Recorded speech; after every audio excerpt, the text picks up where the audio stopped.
राधे, जय श्री कृष्ण। आप सभी का स्वागत है आपके अपने चैनल पर। जय माता दी। आप सभी को शारदीय नवरात्रि की हार्दिक शुभकामनाएं। नवरात्रि में दुर्गा सप्तशती के पाठ से व्यक्ति की सभी मनोकामनाएं पूरी होती हैं। जीवन से शत्रु, भय, दरिद्रता और चिंताओं का नाश होता है और उसे शक्ति, भक्ति व देवी की कृपा का आशीर्वाद मिलता है। प्रत्येक अध्याय का अलग अलग महत्व है। जैसे पहले अध्याय से चिंताओं से मुक्ति, दूसरे से शत्रुओं और मुकदमों में जीत और सातवें से मनोकामनाओं की पूर्ति। पूरे पाठ के नियमित पठन से धन, यश, सम्मान और मोक्ष की प्राप्ति होती है। दुर्गा सप्तशती पाठ के प्रमुख लाभ: सभी मनोकामनाएं पूर्ण होना। दुर्गा सप्तशती का नियमित पाठ करने से व्यक्ति की सभी इच्छाएं जैसे धन, संतान, नौकरी और वाहन संबंधी इच्छाएं पूरी होती हैं। नंबर 2, शत्रुओं का नाश। दूसरे और तीसरे अध्याय के पाठ से शत्रुओं से मुक्ति मिलती है और मुकदमों में विजय प्राप्त होती है। नंबर 3, भय और दरिद्रता से मुक्ति। छठे अध्याय का पाठ जीवन के दुखों, दरिद्रता, भय और अकाल मृत्यु के डर से बचाता है। नंबर 4, शक्ति और भक्ति की प्राप्ति। पांचवें अध्याय के पाठ से भक्ति, शक्ति और देवी के दर्शन का सौभाग्य मिलता है। नंबर 5, धन और समृद्धि। 11वें अध्याय के पाठ से मान सम्मान की प्राप्ति होती है और व्यापार में सफलता मिलती है, जिससे आर्थिक सुख समृद्धि आती है। नंबर 6, चिंताओं से मुक्ति। पहले अध्याय के पाठ से सभी प्रकार की चिंताओं से मुक्ति मिलती है। नंबर 7, घर परिवार की उन्नति। 9वें और 10वें अध्याय का पाठ संतान की उन्नति और किसी सदस्य के अनैतिक कार्य से मुक्ति दिलाने में सहायता होती है। नंबर 8, मोक्ष की प्राप्ति। 13वें अध्याय के पाठ विशेष रूप ओम एम हरीम क्लीम चामुंडाए विचे। जय माता दी। आइए शुरू करते हैं। पहला अध्याय, मेघा ऋषि और राजा सूर्थ और समाधि को देवी की महिमा बताते हुए मधु कैटभ वध का प्रसंग सुनाना। महर्षि मार्कंडे बोले, सूर्य के पुत्र सार्वणिक की उत्पत्ति की कथा विस्तार पूर्वक कहता हूँ, सुनो। सार्वणिक महामाया की कृपा से जिस प्रकार मनवंतर के स्वामी हुए, उसका भी हाल सुनो। पहले सवारोचिस नामक राज्य था। वह प्रजा को अपने पुत्र के समान मानते थे, तो भी कोला विध्वंसी राजा उनके शत्रु बन गए। दुष्टों को दंड देने वाले राजा सूर्थ की उनके साथ लड़ाई हुई। कोला विध्वंसियों की संख्या में कम होने पर भी राजा सूर्थ युद्ध में उनसे हार गए। तब वह अपने नगर में आ गए। केवल अपने देश का राज्य ही उनके पास रह गया और वह उसी देश के राजा होकर राज्य करने लगे, किंतु उनके शत्रुओं ने उन पर वहां आक्रमण कर दिया। राजा को बलहीन देखकर उसके दुष्ट मंत्रियों ने राजा की सेना और खजाना अपने अधिकार में कर लिया। राजा सूर्थ अपने राज्य अधिकार को हार कर शिकार खेलने के बहाने घोड़े पर सवार होकर वहां से एक भयंकर वन की ओर चले। उस वन में उन्होंने महर्षि मेघा का आश्रम देखा। वहां मेघा महर्षि अपने शिष्यों तथा मुनियों से सुशोभित बैठे हुए थे और वहां कितने ही हिंसक जीव परम शांति भाव से रहते थे। राजा सूर्थ ने महर्षि मेघा को प्रणाम किया और महर्षि ने भी उनका उचित सत्कार किया। राजा सूर्थ महर्षि के आश्रम में कुछ समय तक ठहरे। अपने नगर की ममता के आकर्षण से राजा अपने मन में सोचने लगे, पूर्व काल में पूर्वजों ने जिस नगर का पालन किया था वह आज मेरे हाथ से निकल गया। मेरे दुष्ट व दुरात्मा मंत्री मेरे नगर की अब धर्म से रक्षा कर रहे होंगे या नहीं। मेरा प्रधान हाथी, जो कि सदा मद की वर्षा करने वाला और सूरवीर था, मेरे वैरियों के वश में होकर न जाने क्या दुख भोग रहा होगा। मेरे आज्ञाकारी नौकर, जो मेरी कृपा से धन और भोजन पाने से सदैव खुश रहते थे और मेरे पीछे पीछे चलते थे, वह अब निश्चय ही दुष्ट राजाओं का अनुसरण करते होंगे और मेरे दुष्ट एवं दुरात्मा मंत्रियों द्वारा व्यर्थ ही धन को व्यय करने से संचित किया हुआ मेरा खजाना एक दिन अवश्य खाली हो जाएगा। इस प्रकार की बहुत सी बातें सोचता हुआ राजा निरंतर दुखी रहने लगा। एक दिन राजा सूर्थ ने महर्षि मेधा के आश्रम के निकट एक वैश्य को देखा। राजा ने उसे पूछा, भाई तुम कौन हो? यहाँ तुम्हारे आने का क्या कारण है और तुम मुझे शोकग्रस्त अनमने से दिखाई देते हो, इसका क्या कारण है? राजा ने यह नरम वचन सुन वैश्य ने महाराज सूर्थ को प्रणाम करके कहा। वैश्य बोला, राजन, मेरा नाम समाधि है। मैं धनियों के कुल में उत्पन्न एक वैश्य हूँ। मेरे दुष्ट स्त्री पुत्र आदि ने लोभ से मेरा सब धन छीन लिया और मुझे घर से निकाल दिया। मैं इस तरह से दुखी होकर इस वन में चला आया हूँ और यहाँ रहता हुआ मैं इस बात को भी नहीं जानता कि अब घर में इस समय सब कुशल है या नहीं। यहाँ मैं अपने परिवार का आचरण संबंधी कोई समाचार भी नहीं पा सकता कि वह घर में इस समय कुशल पूर्वक है या नहीं। मैं अपने पुत्रों के संबंध में यह भी नहीं जानता कि वह सदाचारी हैं या दुराचार में फंसे हुए हैं। राजा बोले, जिस धन के लोभी स्त्री पुत्र ने तुम्हें घर से निकाल दिया, फिर भी तुम्हारा चित्त उनसे क्यों प्रेम करता है? वैश्य ने कहा, मेरे विषय में आपका ऐसा कहना ठीक है, किंतु मेरा मन इतना कठोर नहीं है।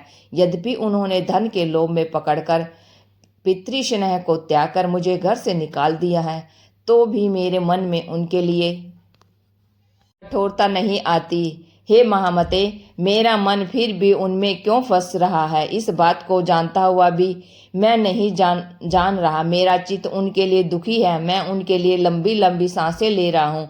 उन लोगों ने प्रेम नाम को नहीं है, फिर भी ऐसे निस्नेहियों के लिए मेरा हृदय कठोर नहीं होता। मैश्री मार्कंडेय जी ने कहा, हे ब्राह्मण, इसके पश्चात महाराज सूरथ और वह वैश्य दोनों मैश्री मेधा के समीप गए और उनके साथ यथा योग्य न्याय संभाषण करके दोनों ने वार्ता आरंभ की। राजा बोले, हे भगवान, मैं आपसे एक बात पूछना चाहता हूँ, सो आप कृपया करके मुझे बताएं। मेरा मन अधीन नहीं है, इससे मैं बहुत दुखी हूँ। राज्य धन आदि की चिंता अब तक मुझे बनी हुई है और मेरा यह ममता अज्ञानियों की तरह बढ़ती जा रही है। और यह समाधि नामक वैश्य भी अपने घर से अपमानित होकर आया है। इसके स्वजनों ने भी इसे त्याग दिया है। स्वजनों से त्यागा हुआ भी यह उनसे हार्दिक प्रेम रखता है। इस तरह हम दोनों ही दुखी हैं।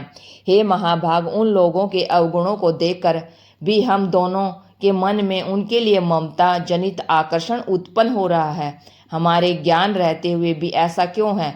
अज्ञानी मनुष्यों की तरह हम दोनों में यह मूर्खता क्यों है? महर्षि मेधा ने कहा, विषय मार्ग का ज्ञान सब जंतुओं को है।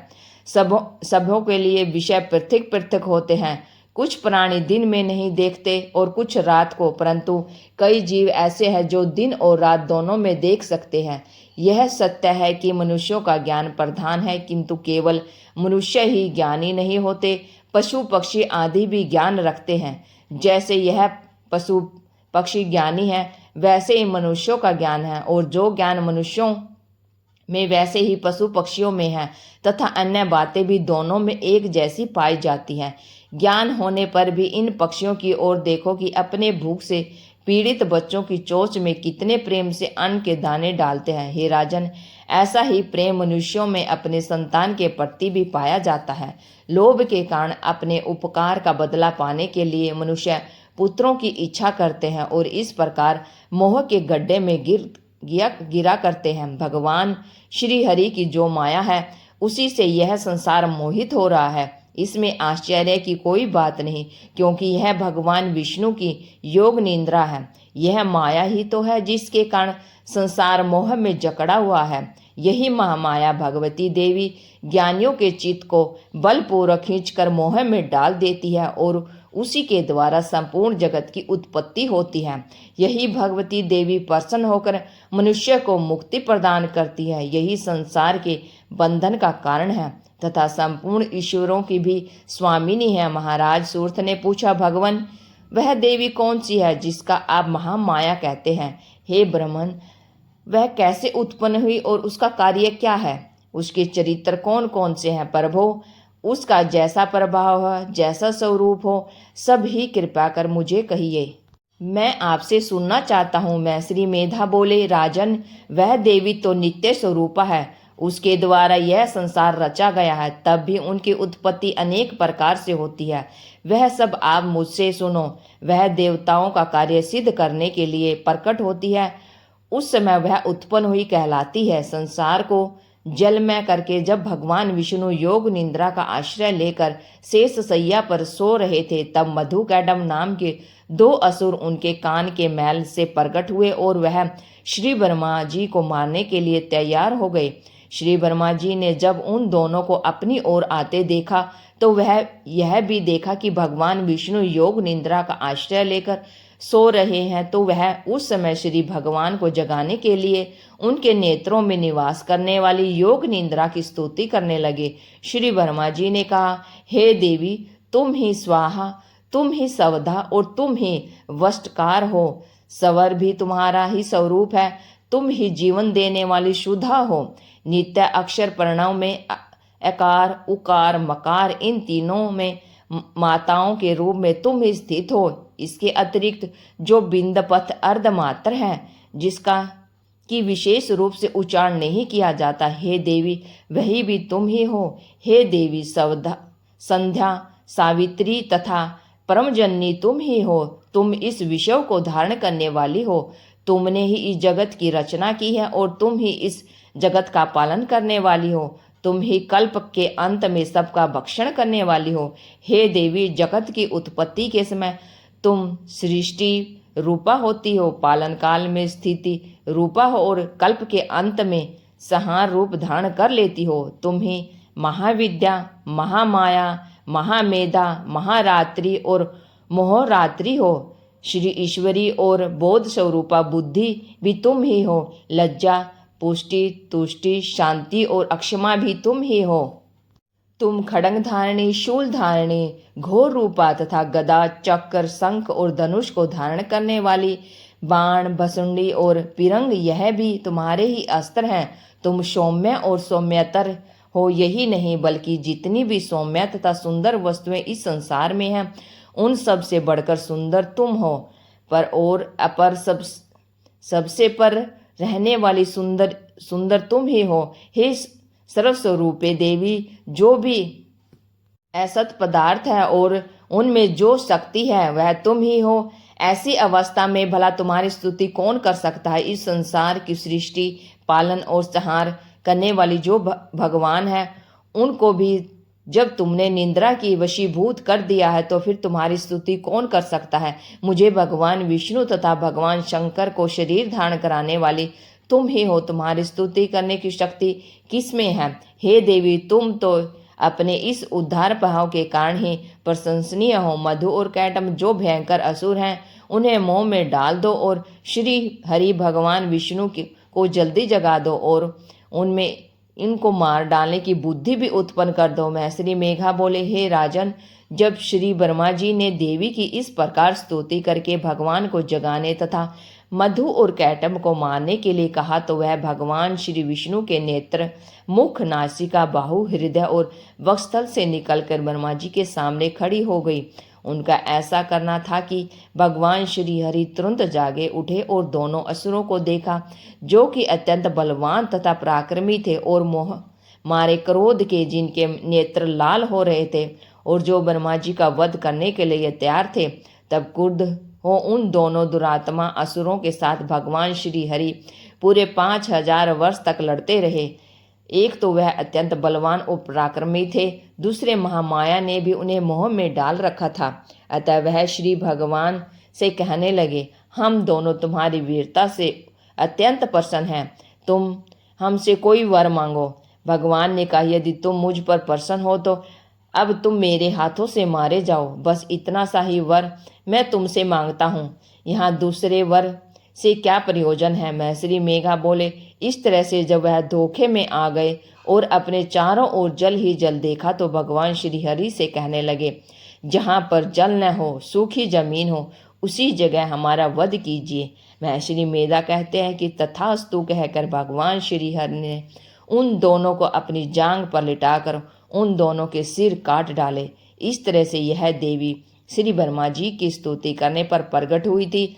अब तुमसे उनके प्रभाव का वर्णन कहता हूँ, सो सुनो। दुर्गा सप्तशती का पहला अध्याय समाप्त। अगर आज का यह अध्याय आपको अच्छा लगा है तो वीडियो को लाइक करें, शेयर करें और चैनल को सब्सक्राइब करके बेल आइकन जरूर दबा लें, ताकि आने वाली हर वीडियो की अपडेट आप तक पहुंचती रहे। व्रत त्योहारों की जानकारी और पौराणिक कथाएं सुनने के लिए हमारे चैनल पर विजिट अवश्य करें। Thank you for watching my video. जय हिंद, जय भारत, जय श्री कृष्णा। और कमेंट बॉक्स में जय माँ दुर्गा अवश्य लिखें। राधे राधे। जय श्री कृष्ण।